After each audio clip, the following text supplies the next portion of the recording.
Those are the first pictures we've seen of those kids. Now to that exclusive interview. The sister of the suspect speaking to 23 ABC, saying he is not a menace to society and is not out to harm anyone. 23 ABC's Leah Pizzetti spoke with her as authorities are still on the hunt to put her brother behind bars. Leah? Tim and Jessica, today I spoke with Stephen Houk's sister over the phone. She lives in Oregon and she tells me she believes he would never hurt anyone. Stephen Houk's sister says he is not a threat. I want the public to know that my brother is not a menace to society. He is not out to harm anyone. Yesterday, police say Houk led them from Los Angeles to Kern County in his RV with his 2 young children inside. She says he called her during that pursuit. He called yesterday while I was at work and left a message and said, I'm being followed by the cops.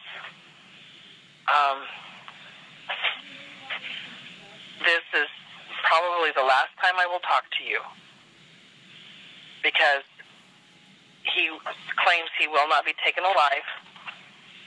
He would prefer death by cop. Have the cops shoot him as to go back to prison. He eventually stopped in an orchard north of Bakersfield off Highway 99. Then officers discovered he was gone. They believe he ran away immediately after stopping, leaving behind the children, who were safely reunited with their mom last night. I have no idea how he managed to get away.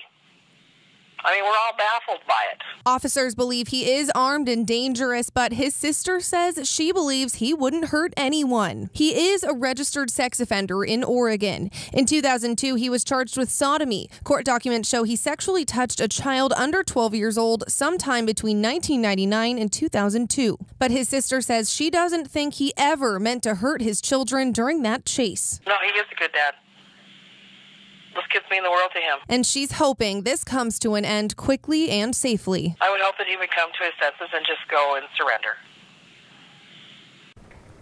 Authorities say if you see Houk, you should call 911 immediately. Reporting in studio, Leah Pizzetti, 23 ABC. And for the latest developments on the pursuit and man